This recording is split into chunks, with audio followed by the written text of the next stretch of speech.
All right. So at the risk of like people going like, oh, I tried listening to your show and it was just dead air.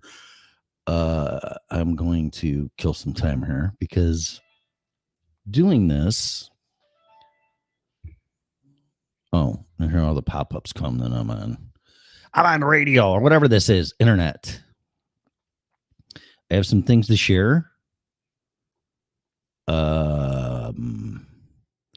Oh wow, I don't have the bumpers I paid for on this computer. They're on the Mac. Okay, well, jeez, man, so unprepared, Tim. Intro. What's this intro? No. I thought I made a folder on this.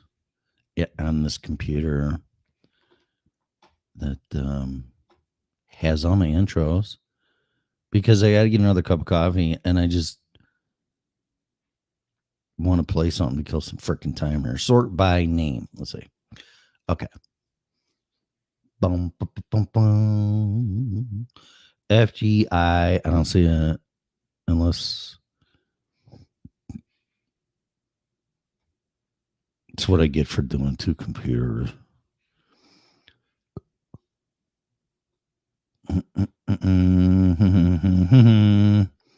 Well, the loop introduction might suffice because, wow, I could have sworn I had. I know I did. Well, you could do a shitty podcast too and not be prepared. MP3s, workout, everything but the show stuff. Well, it's going to be the loop intro. Guys, how come there's a pile of pancakes in my search box? I don't need pancakes. RPS news intro, loop intro, newer loop intro, folders. Classic intro.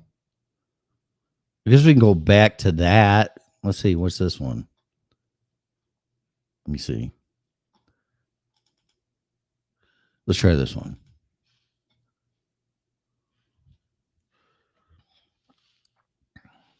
Your call is important. Oh, yeah. This goes way back.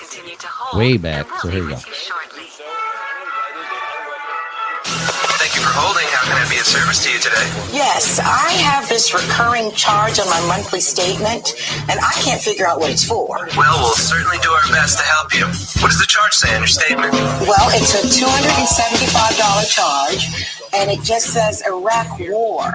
Yes, ma'am, that is correct. The Iraq War cost the average American family over $16,000 since the war started. Are you kidding? Well, I never signed up for that. I'm sorry, ma'am. You don't sign up for the Iraq War charge. Tell me, have you enjoyed your war so far? It's a standard charge for all Americans. Have you gotten a picture of who they are? Well, that doesn't make any sense. It's a man in a cave, knock down your tower. While you're still in line, can I interest you in our new monthly Iraq War charge? No, Are you gonna behave or lay next to flowers? Thanks for calling the United States. Wake up, sleepyhead. It's after 8, you're late. Get out of bed. Fuck what a spectator said. Scientific dictatorship straight ahead. Rise and shine, sleepyhead. It's after 8, you're late. Get out of bed. This is a bucket of water on your head. You're asleep. You might as well be dead.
The number you have dialed is not in service at this time.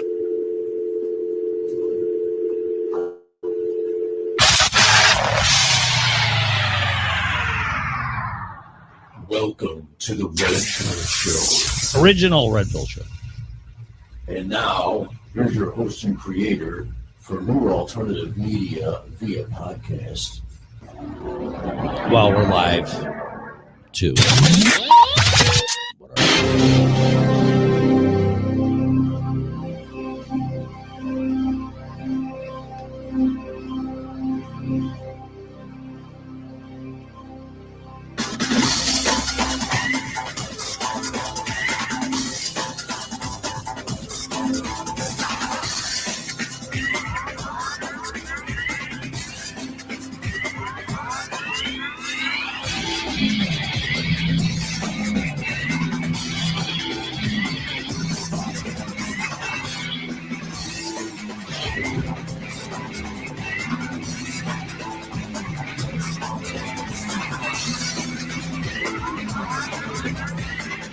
All right, kids, welcome to another exciting episode. Hopefully that all stops. Of the original Red Pill Show. Today is Monday, September 26, 2022. The show. For entertainment, educational purposes only. Please use at your own risk. Show is copyrighted by me and Freedom Revolution Network, comrade. No part of this can be reused, rebroadcasted in any way, shape, or form without audit and consent that we come and kill you. Finally, this show's opinionated. The hosts, especially callers, which was obvious last show. I'm still getting over that one. Guess people that are naughty in the chat room deserve a spanking in the naughty corner.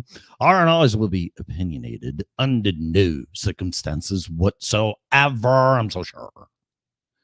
Should opinions be taken as advice? If you are seeking professional advice, strongly encourage you to hire a licensed, if required, person in his or her field there, little Tommy. All right, man.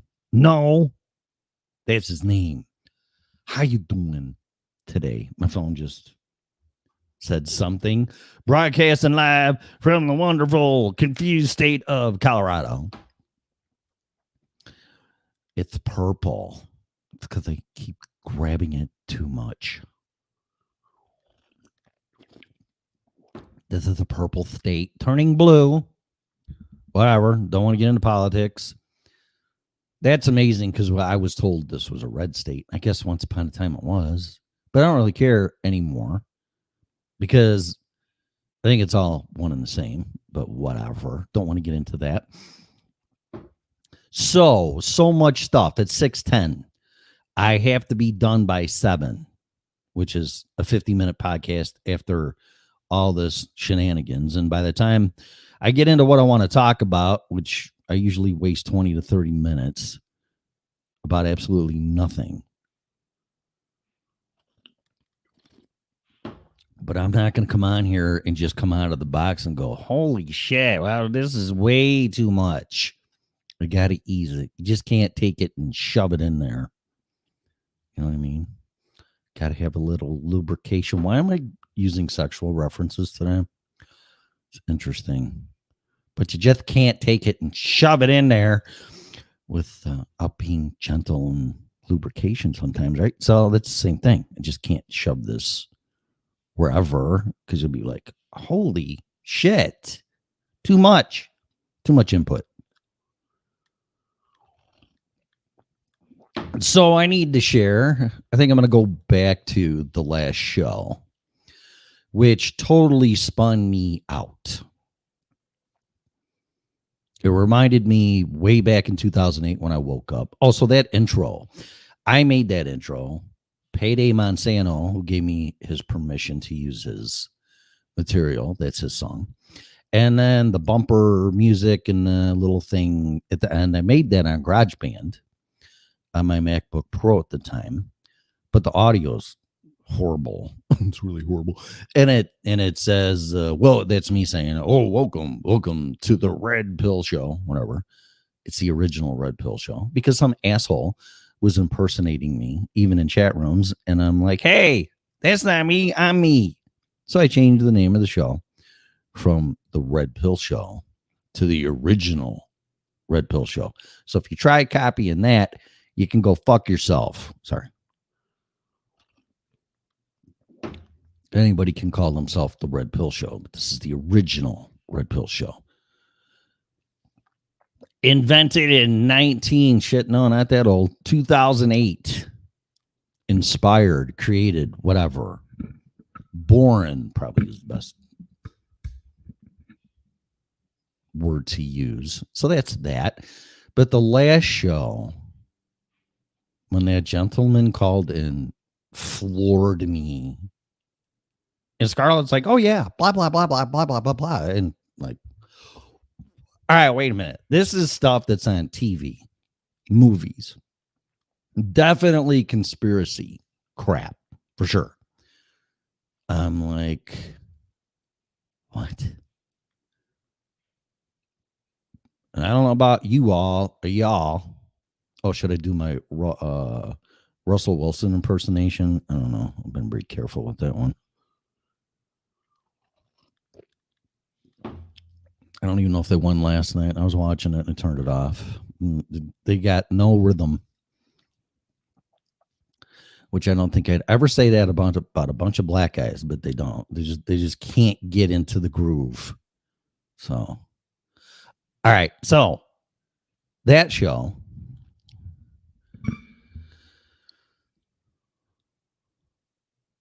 I'm still reeling from it. I have had a lot of stuff coming at me, including this past weekend, which I'll share, that is just spinning me out. Some positive and some like euphoric and some like, holy shit. And I think a lot of people out there, especially ones that are not awake, is to trying to figure out what's going on. I bought Alex Jones' The Great Reset in the World or some shit. I've only read a few pages in it. So far, it's like reading Jack and Jill Went Up the Hill for me, because I'm like, I've read this before, or I know this story, I should say, about a gazillion times. But I am going to read the book, and after I'm done, I'll have reviews on it. So I got no dog in the fight in this. In any book, like the Bitcoin Standard, which you all should read, not just for Bitcoin, but to understand what's going on. So the last show, and More Wealth Without Risk and Wealth Without Risk and Financial Self-Defense by Charles Gibbons, which are really outdated and out of print, but it all still applies. It's just different numbers. So there's three more for you. Really get to understand what the fuck's going on. And there's more, but that's enough for now. I'll bring up some more references. I actually will when I get into what I'm going to talk about here. And what I'm doing and what I've done. And this has happened. I've been down this road. So my pain and misery and learning curve will be shared with you so you can navigate through it. I'm not telling you what to do. I'm not giving you advice, just telling you what I have been through and what I have done. And now again, because I've been down this road before, I see it coming. This time I see the truck coming. I didn't see the truck coming last time because for a lot of reasons, but more so I had faith, trust, and hope that my family had my back, among other people, and they didn't. They were driving the truck. I just couldn't see it until I got ran over. Whole nother podcast. Anyway, this last episode that I did with Scarlett co-hosting wasn't my show, but I simulcasted it. I shared, because that's what I do. Sure. because it's all of our neighborhoods, not just Mr. Rogers. It's global. It's global domination. 1,000 points a lot. A new world order. I heard that fucking shit again yesterday. Oh my God. Okay. So the last show, for like the third or fourth time, threw me for a loop. Okay. Now this is what I'm going to say. That stuff is analogous to people that listen to me and go, what in the fuck is he talking about? No way. I just cannot believe that. Okay, that's where I'm at with my last own show. I'm there with you. When somebody calls in, and I am not discouraging or reprimanding or saying anything negative. I encourage people, whomever they are, to call in and join the show. It's just that we're going to have to get, and Scarlett's doing this, some type of verification, because these are people calling in. There's no screening. There's no, hey, call in the show and say whatever you're going to say, at this time. It is just totally by, it's improvised. It's not planned. It's total open, no script, no nothing. Because Scarlett was rambling on. I'm not saying nothing negative, but she keeps bringing up the weather and how bad it is, and it is. But then we just transition into other crap, and then all of a sudden this guy calls in and saying what he was saying with aliens and time travel and yada yada yada, like an episode out of Eureka, which I'm watching. I watched the first episode. A lot of stuff.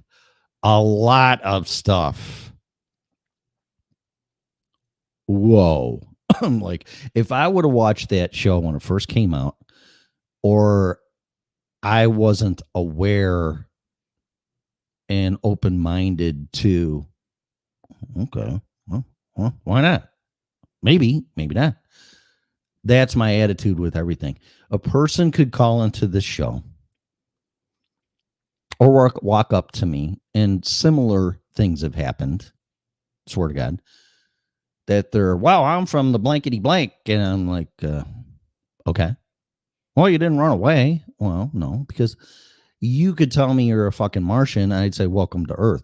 I've been through so much. And I've changed my thinking process, because if it doesn't fit my indoctrination, because we didn't learn about aliens and all this other crap in school. We only learned and how to be good peasants and employees, and you listen and comply, or you don't, you're in trouble. I was like, okay.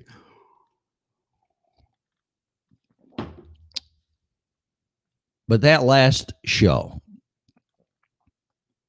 like, really spun me out, man. Really spun me out. I encourage people, and even time travelers. I guess I never listened to Art Bell. I think I've heard of them. Don't get me wrong, but I never like, oh, I gotta listen to Art Bell because blankety blank. And I'm like, I heard of him, this and that, whatever. But I started doing this in 2008, so that was, Art Bell was already a thing, and it wasn't my thing because I wasn't awake. So it's like, okay, some crazy guys talking about shit. But I guess he had an open line to time travelers. Everybody's welcome here, but it's going to take me a long time, if at all, to jump on the bandwagon and say or agree with what I heard from that gentleman, because I will do my own homework. It's just that you just can't go to the library and find reference on this stuff. And if I decide to make a decision, like you should, that, wow, this is our reality. Time travel, aliens, manipulation of the economy, and there's people that are just pulling the strings, and they have an agenda, and we just are affected by it because of what they do and the power they have. which is sociopathic and psychopathic and narcissistic and just a bunch of fucking assholes because they got their power from us peasants. All the money they got, see, they take the credit. Oh, look what I did. I started this oil company or electric company or whatever. And, I deserve to have this power and be king asshole or queen bitch.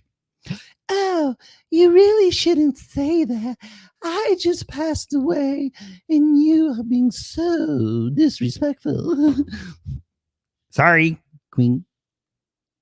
Rest in peace. I don't mean disrespect to anybody.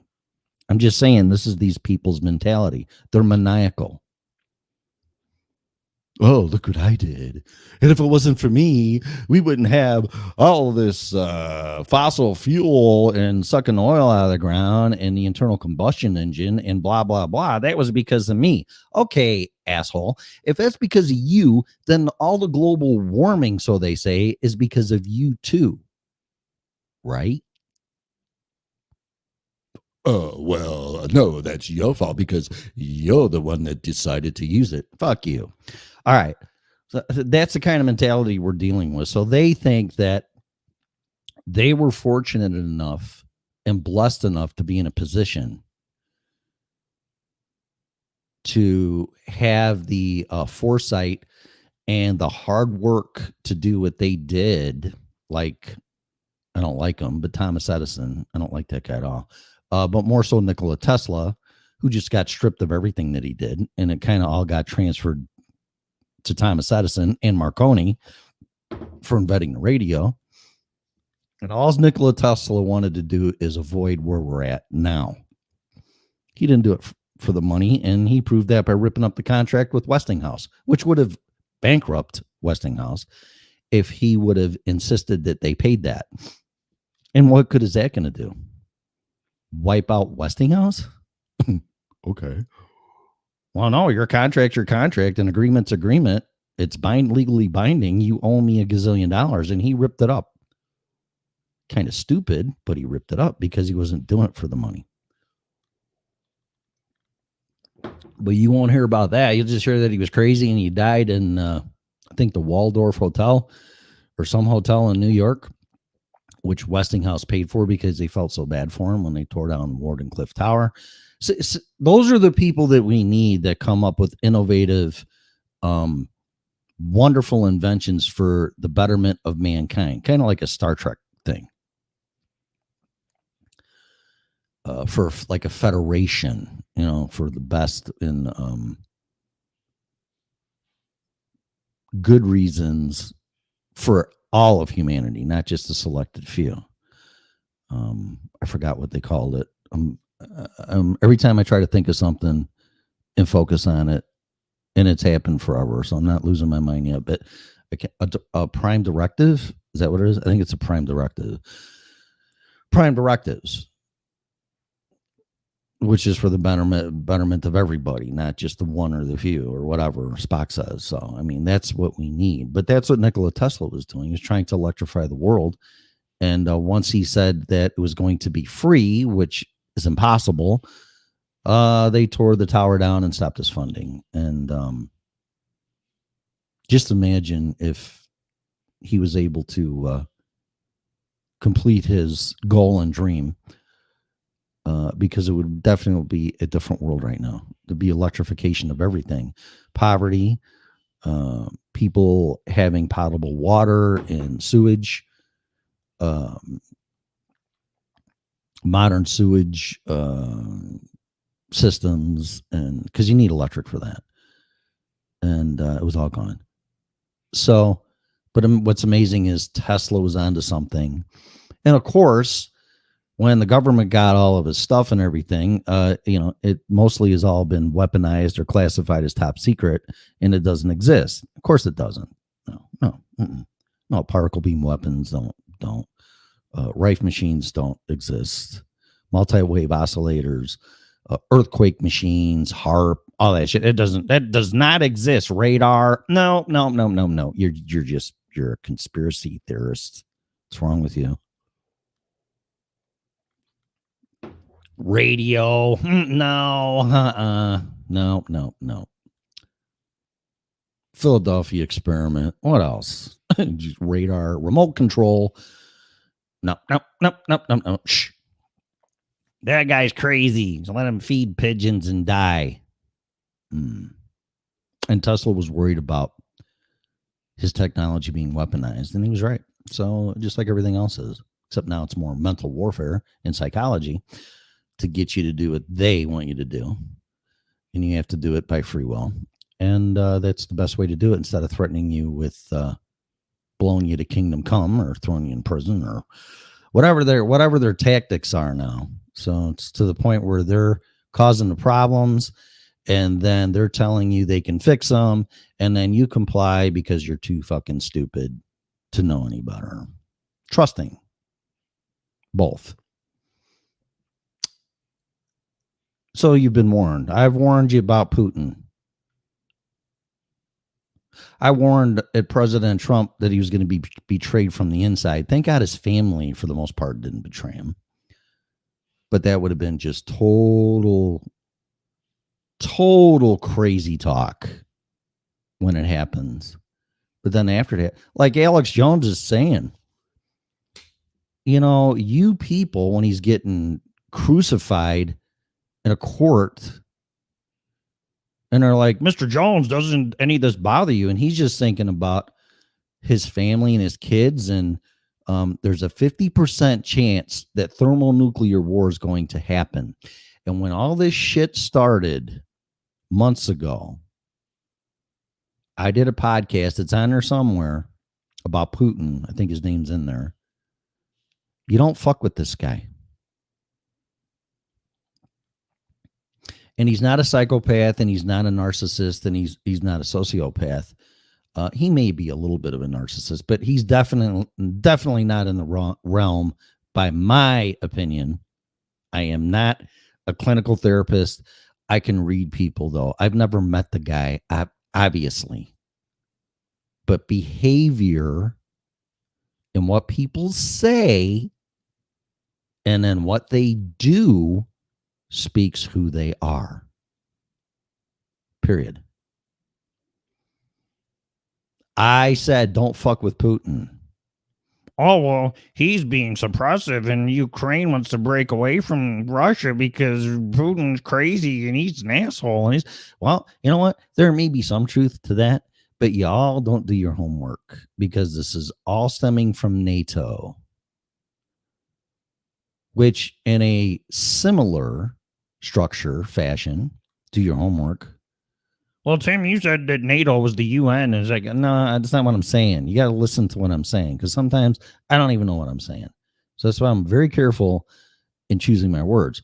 But isn't NATO supposed to retain peace and extend peace and make sure that people don't get out of line in countries and get maniacal and crazy dictators and start lighting up nuclear missiles or whatever they do and bombing people and killing them because they want to retain their power, or they want to grow their country, like Hitler, pretty much. I think those days are gone, because they're not going to last. The mutual destruction is mutual destruction. Why would you do that? So now it's got to be more of a clever tactical mental manipulation, which is not against the law. Psychotic warfare, that really is the right term, though. Psychotic warfare, psychological warfare, whether it's NATO, the UN, political elections. I mean, look at that. Every time two people square off, it goes into the shithole of, well, do you know this guy's background and blah, blah, blah, blah, blah, blah, blah. It's like, well, why don't we talk about you, asshole? Why don't you just talk about yourself? Because that's a big turnoff for me when people start talking negative about somebody. It's like, I don't want to hear it. It's a big turnoff for me. I don't want to hear it. Well, yeah, but you better know, because blah, blah, blah, blah, blah. I have said stuff like that and shared it because it's true and it happens to me. I have no dog in the fight. But when it's an offensive tactic to discredit somebody, and character assassination, I don't want nothing to do with it. But I warned, and here we go. Oh, Tim, you're a narcissist. Well, no, I'm going to share a story here after talking about this bullshit. I warned people about Putin. Don't piss him off. NATO is approaching him for the past 20, 30 years. Do your homework. And he said a long time ago, quit advancing towards Russia. Well, when Ukraine was being pressured or whatever, and it was getting out that they were going to join NATO, that Putin had it. So you approached and crossed his boundaries as a leader of a sovereign nation.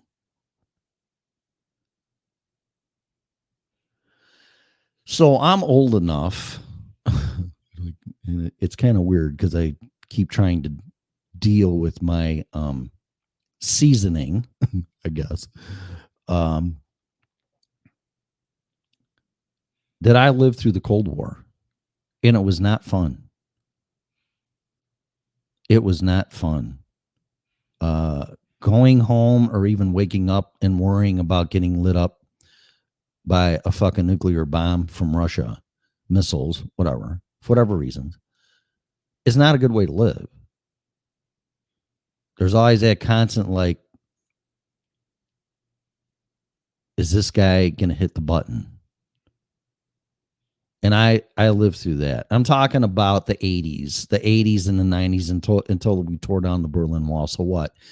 1980 to 1988, maybe. I don't know. Like I said, do your homework. I don't know exactly when we tore that fucker down, or Gorbachev did, or whoever tore it down. That's pretty much the end of the Cold War and the end of the USSR, which is now the Soviet Union, Russia, whatever. It's not a good way to win. Or win that too. It's not a good way to live.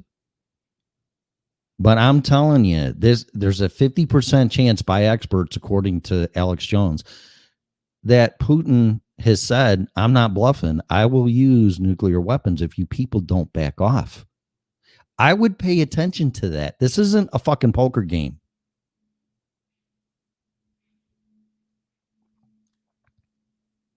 This guy, if he's pushed into a corner, is going to have his little button with him, and all his submarines with nuclear missiles off the coast of this continent and the ones that are land-based in Russia are coming here.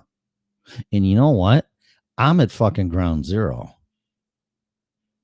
And ironically, that popped into my head. It's like, well, wait a minute, Tim. You're going to move back to Colorado on the I-25 corridor from all the way from Cheyenne Mountain, and there's nuclear missile silos, so I've been told, in Nebraska and places like you wouldn't even think of. That's what I was told.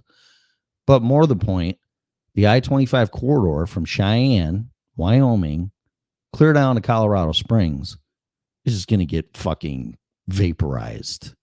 And I could throw a rock and hit Interstate 25 from where I sit right now.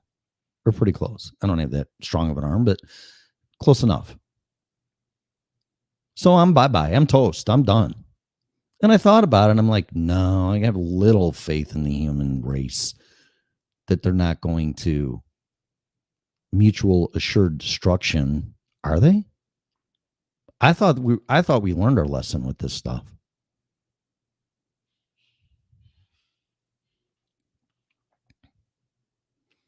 But they keep approaching Russia, and I'm not defending Putin. I'm defending the country, because if it was just replace the United States with the word Russia, but if people keep surrounding Russia and this and that and everything else, and then weaponize the SWIFT system and the U.S. dollar and a reserve currency and choke that off, and if you don't listen to us, then we're going to make you pay, literally, or not pay, be able to pay,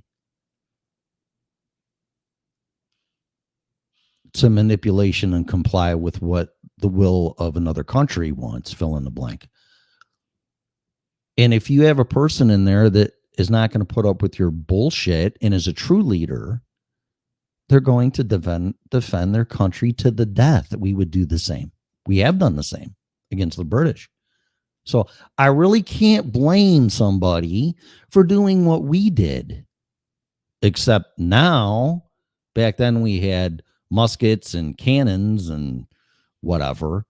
But now we have nuclear weapons and beyond. Who knows what's floating up in outer space? I don't even want to get into that. There's crap up there, though. Star Wars system is real. I haven't been to it, but I keep hearing. I ran a service call way back in 87, 88, and it was residential, and it was in Phoenix, and the guy's there was out, and we got on a conversation what he did, and he goes, "Oh, I'm programming the Star Wars system up there." I'm like, "Oh, it's real." He goes, "Yeah." Oh, okay. Huh. Another like conspiracy eye-opening thing. So whatever. I mean, if we want to destroy, if we just reversed everything and wanted to help people and spread love and compassion and empathy and sympathy and for the betterment of all mankind instead of trying how to figure out how to destroy it, this would be heaven on earth. But people with power don't want that because they want to retain their power. And it's as simple as that. I mean, when the Queen, I know this isn't how it works, but when the Queen passed away, rest her soul, she didn't say, "I want this person to be my successor." And if she did, what requirements would they have to have? But see, it's all kept in the family. Now it's going to be King Charles and then his siblings, and we'll get the throne and a crown and all that crap. That's not fair. It's not really. And I'm not discrediting or saying anything bad. I'm just saying, regardless of the system, monarchy, dictatorship, or supposedly free open election, and a democracy and a republic, there should be no ties to the prior people that were in power. But there are, because it's the retention of power at all costs. Even if you allegedly have to let a virus loose to keep that.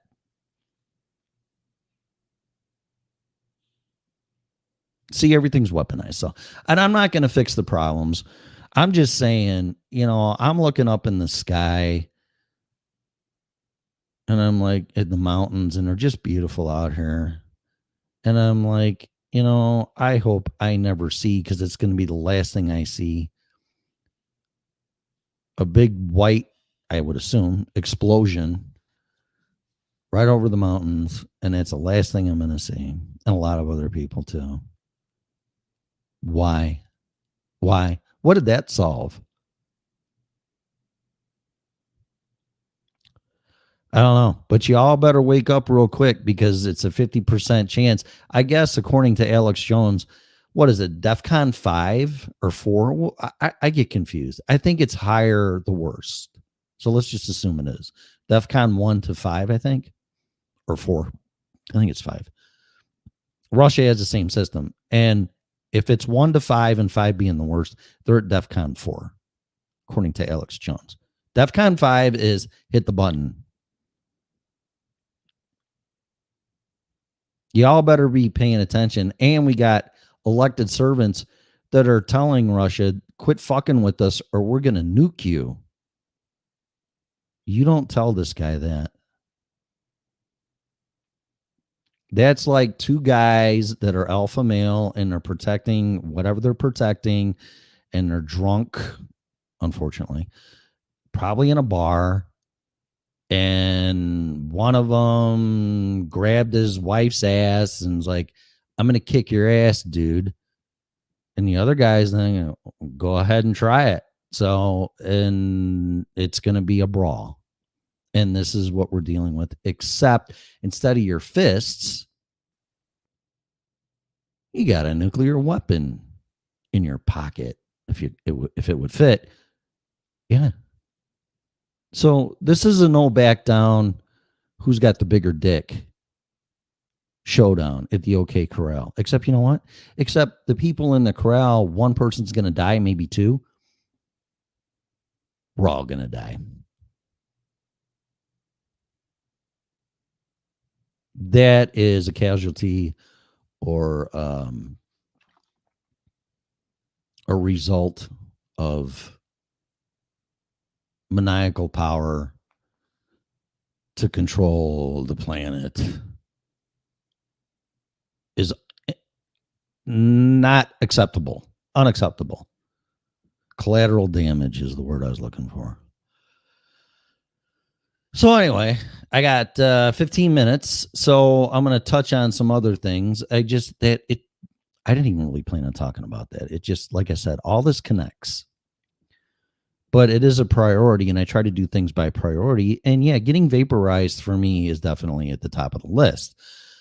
And I didn't even name the show that. So, which wouldn't be I don't even know what I would. Time to get vaporized. I don't know.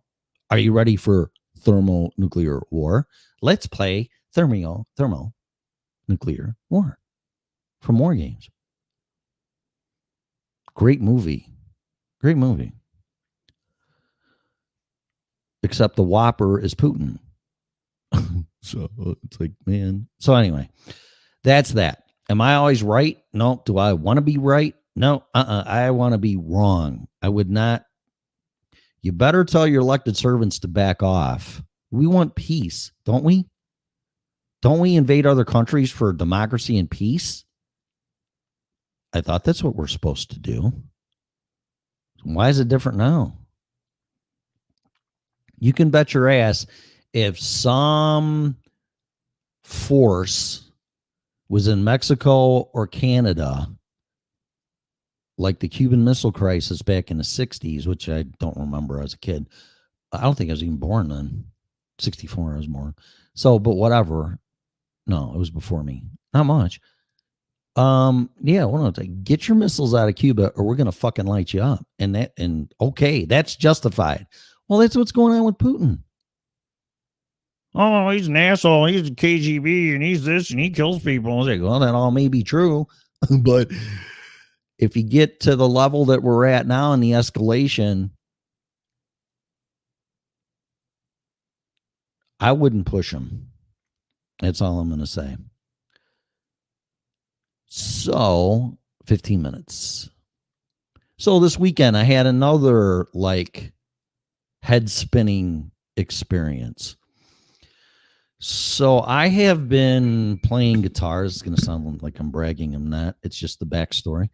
I decided when I got out of treatment back in 1987, 88, they tell you, the counselors tell you, you need to do things that make you happy, like you enjoy. And that's a lot of things for me, motorcycles, this and that. But I always wanted to play guitar. So I decided to buy my first guitar approximately in 1988. So I've been messing with that fucking thing and trying to play it and whatever you want to call it now. Playing the guitar and getting to the level that one wants to, for most of us normal humans, is like breaking 80 or 70 or shooting par or 10 under par as a golfer. I mean, the dedication and the repetition and the perseverance for me is the same thing. Golf is a great game, but it can piss you off in 2 seconds. But you'll get that one shot or one putt that will bring you back. That's playing the guitar. I mean, you're noodling around and you're trying to get your coordination and you're trying to figure things out and music theory and what you can do and what key it is and all this crap. And then you'll do one thing like, oh, wow, what did I do? That's what I wanted to do. And that's what keeps bringing you back to the guitar. And I never gave up on the guitar.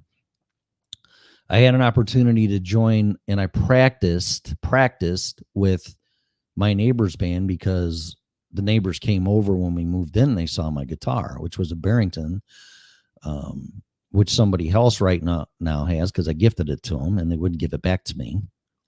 And and I gave it to them because I thought they were the right person to give it to, because they were somebody different than I thought they were, and they wouldn't give it back to me. And it's worth, I don't even know what it's worth, because I didn't buy it for the money. That's a family kind of heirloom that I bought that guitar when my son was born. Okay. And I gifted it to somebody because I thought they deserved it. Huge mistake. Anyway, I bought that guitar made in Barrington, Illinois. It was pretty much a Charvel, to equate it, with a locking tremolo. Great guitar. It still is, but it's not mine anymore because I gifted it to somebody, and I could have repossessed it and took it and changed my mind, but I don't want to go into that because it's not what I'm trying to share.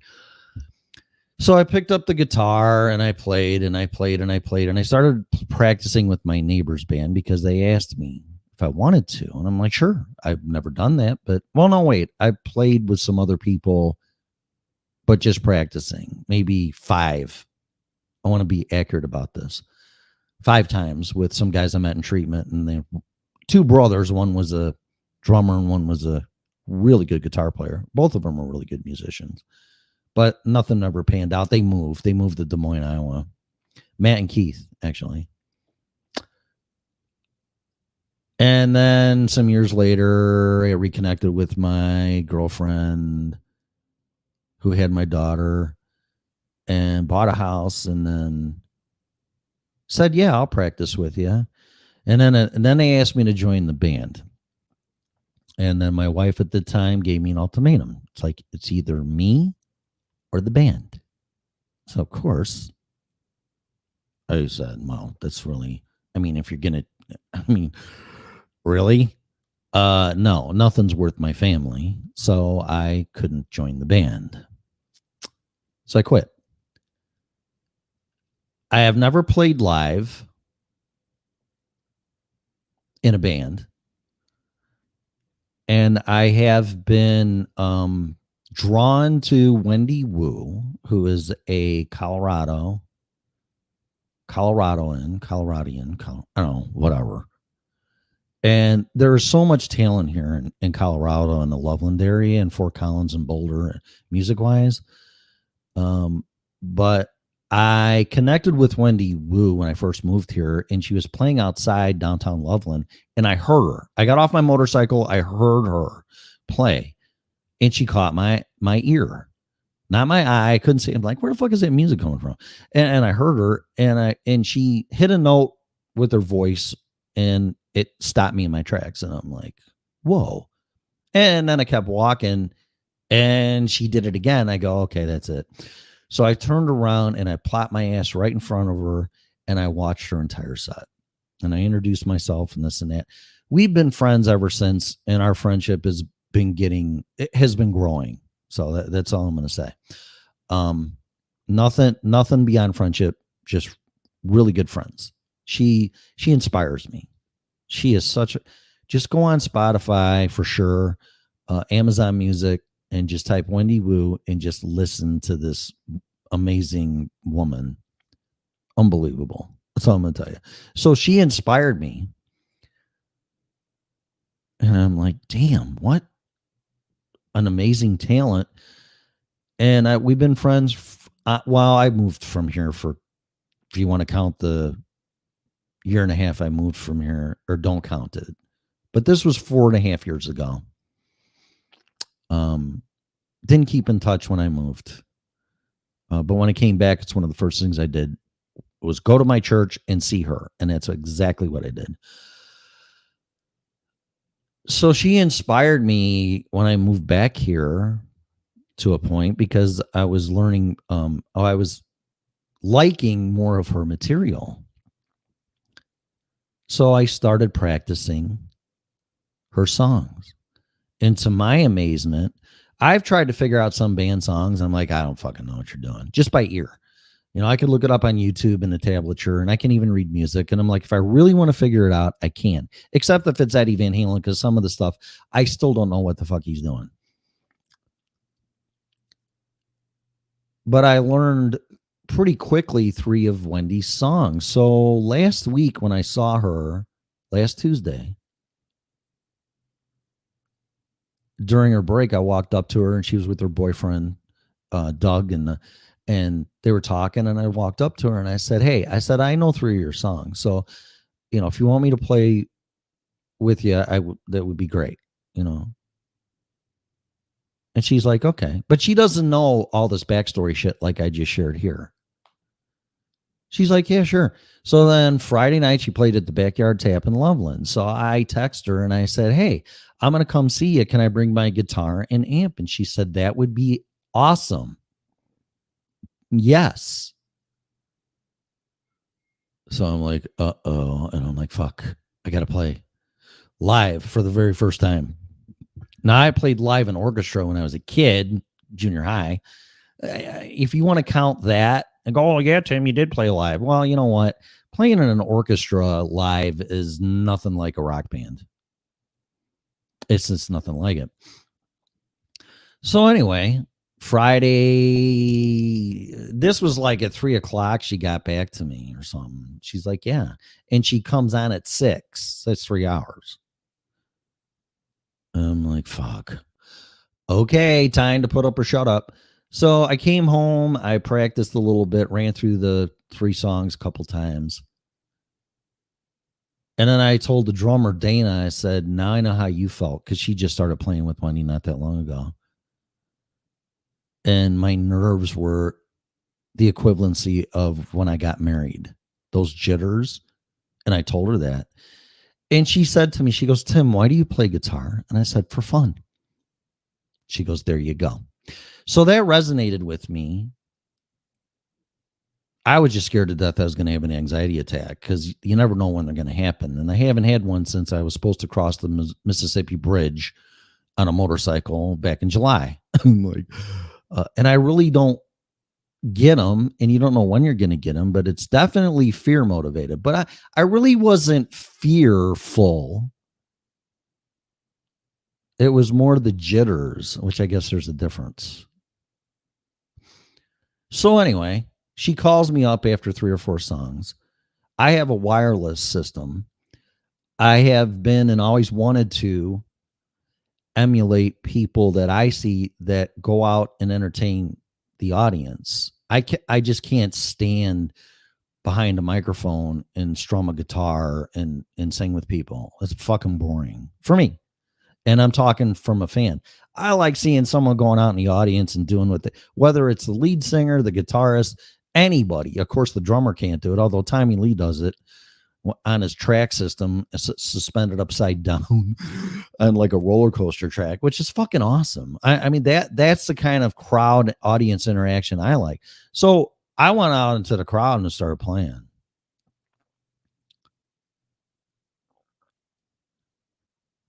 And the nerves went away. The nervousness went away. I just played for fun. Just like I'd be playing here or playing in the living room or my bedroom, playing my heart out for fun. And that's what I did. And it was 3 songs.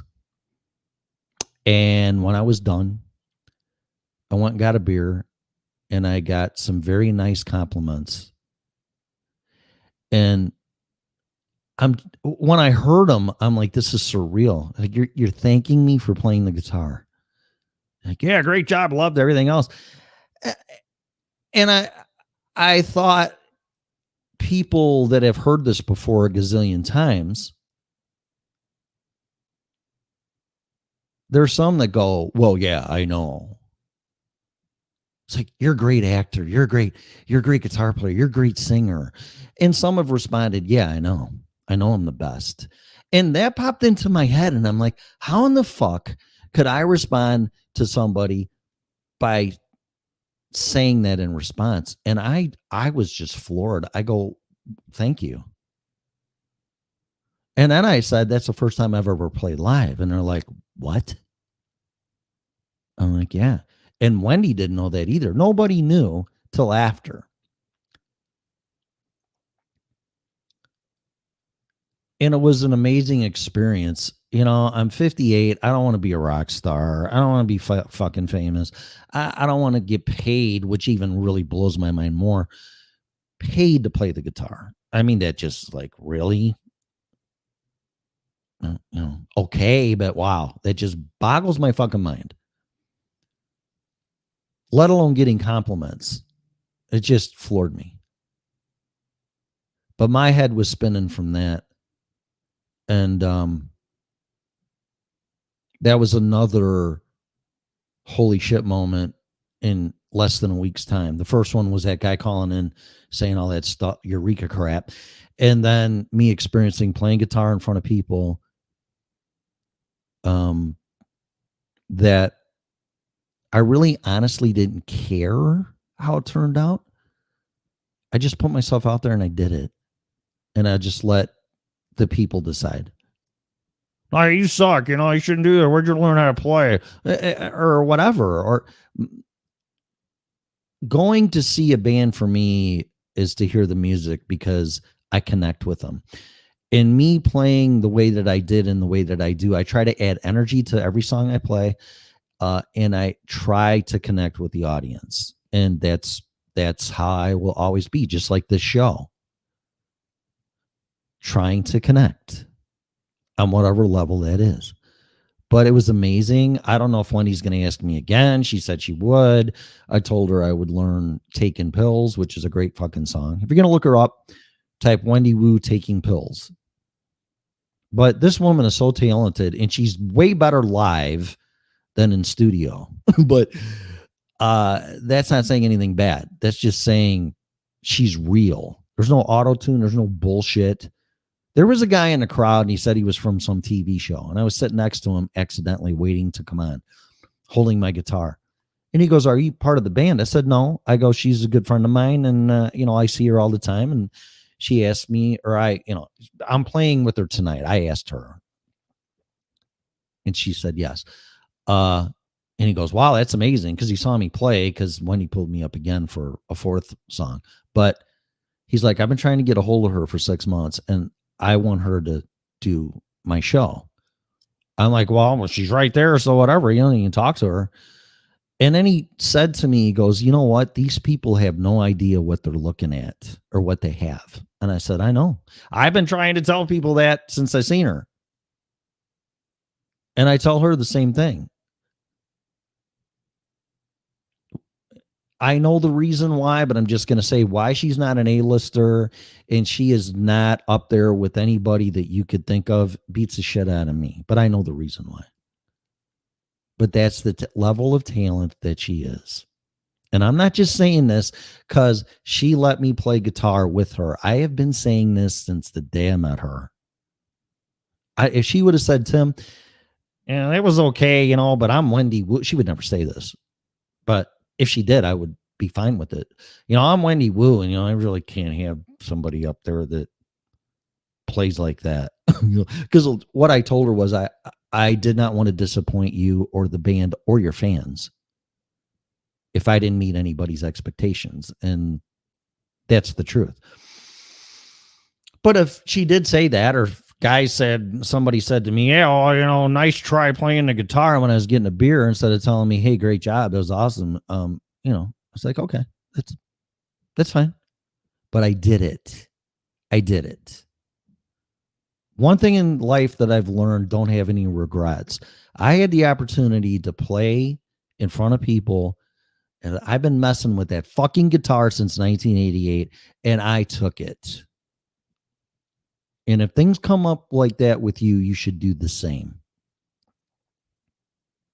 You're never going to know if you stay in your little box or your little safe little fucking whatever and not take a chance. So, and it's 7:00.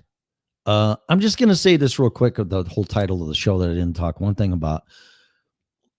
I went to the store yesterday to buy chicken at Walmart. Okay. And less than a year ago, it was $1.99 a pound. And now it's over $3. So it's pretty much essentially at least went up 66 to 100%. I've been down the road of financial ruin and destruction and character assassination and losing everything that I've worked my fucking life for, including my family, except my son. Okay. Y'all are going to go through that right now. You're going through it. It's just you have to recognize it. Not all the stuff I did. I'm talking financially. This horseshit at like, oh, well, yeah, it was the inflation rate was only 8%. Yeah, for the month, which is still bullshit. Whatever they tell you, double it. So I'm going to tell you right now. Y'all are in big fucking trouble. You're going to get hit by a truck, and I'm trying to tell you. So, me taking my own advice and been down this road before, I signed a form yesterday to break my lease to go into a I'm going to be nice here, not as nice apartment as this one,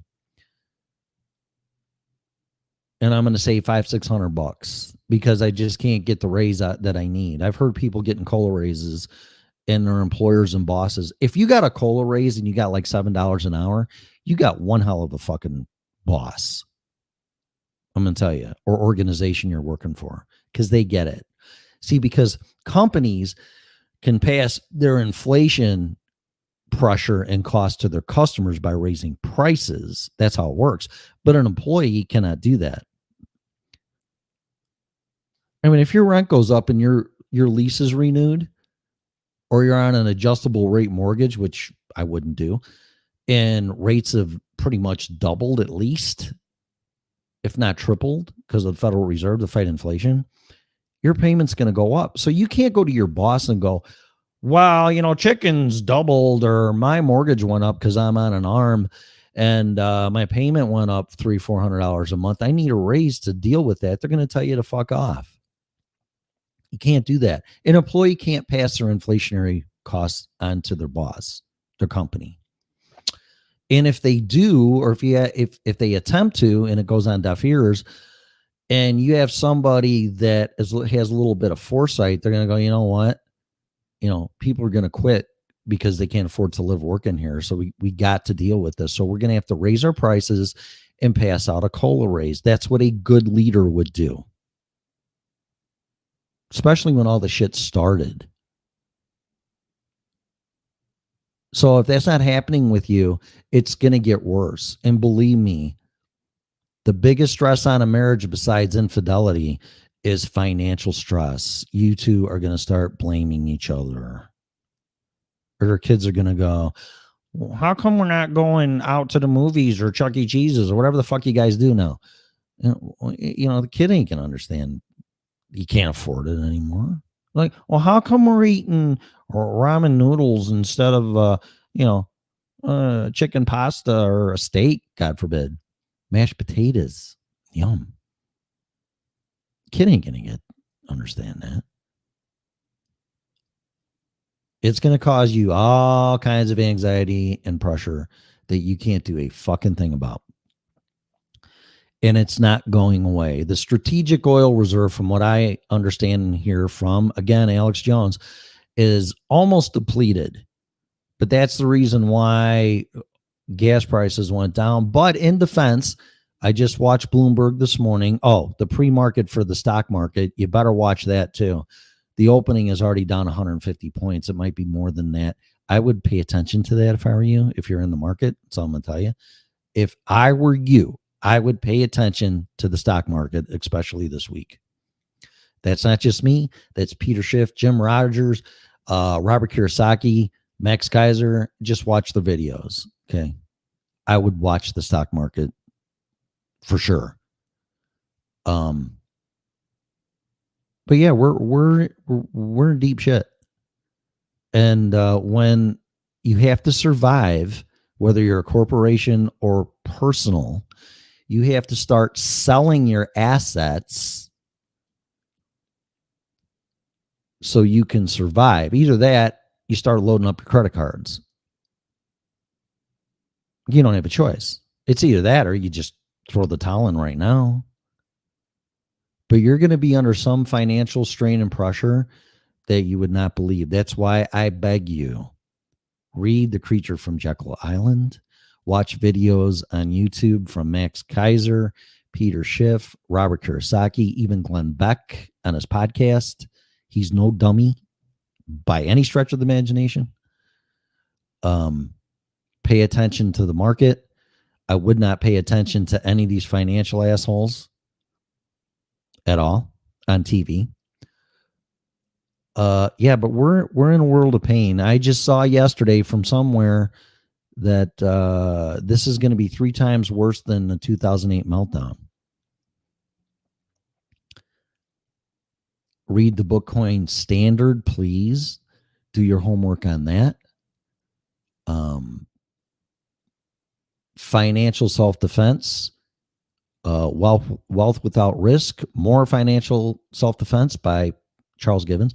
That's where I learned a lot of my stuff way back when I was 27. Long time ago. Pay attention. Crypto Casey on YouTube. Watch her. And educate yourself for the love of God in your own survival.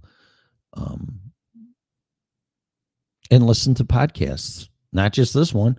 Listen to ones that resonate with you and kind of make sense. But I'm going to tell you this. If you start hearing the same shit that you do here or on other podcasts and it's all resonating, that is a definite sign that you're hearing the truth. With no intent or political association. Leave the politics out of it. Somebody starts ranting about politics and then they start saying stuff like this, I would be very careful with that one. Because they're all wrong and they're all full of shit. So just be careful in how they're dressing it up and bringing it to you. And if they have experience going through it. But I have. So that's it. I'm not talking out of my ass. That's the truth. I have to go. It's past. It's up South Oz, man. I gotta go. I gotta go to work. But yeah, I hope some of that made sense, or one thing made sense, or none of it at all. Don't matter to me. I know what I got to do. I've been down this road before, and it's time to start downsizing and cutting my costs. And if that don't work, then I got to start selling some of my assets, which I don't have much. And then after that, I'll be throwing stuff on credit cards, or all three at the same time. That's what I have to do, because that's what I had to do when my life was utterly destroyed by people in my business and my family. So try that one. Try that one out. This is a fucking cakewalk compared to that shit. So I got to go. Thanks for listening to me. Time to make the donuts. Oh, thank you, Pamela. You're very sweet. Oh, it was great. DEFCON 5 is peacetime. Okay, so then it's DEFCON 1. We're at DEFCON 2. Yeah, I'm saying Russia, not us. Russia's at DEFCON 2, according to Alex Jones. La la la la, that's about it. Dun, dun, dun, dun. Rob, are you from Minnesota or North Dakota? No, I'm from Colorado. My accent? Oh, that's okay. Chicago, because I was born and raised there and spent 50-something years there. Then I moved to Colorado, so I pick a little bit up of that. And then I moved to Florida for 18 months, so I have a little bit of that too. So that's probably why you're trying to figure out my accent, because it's multi-diverse. Which I was just talking to two ladies in a bar. That's a joke. Sounds like a joke. And they've been here a long time, and they were both from Florida. And I told them where I was from. And one of them said, I don't hear your Chicago accent. I go, well, good, because I've been working on it. So I've been trying not to let it comes out when I get pissed. So, but I've been working on it, because I don't think I have an accent, but then of course one doesn't, because they don't. That's your normalized complacency or your environment. It's like, well, everybody talks like that. What are you talking about?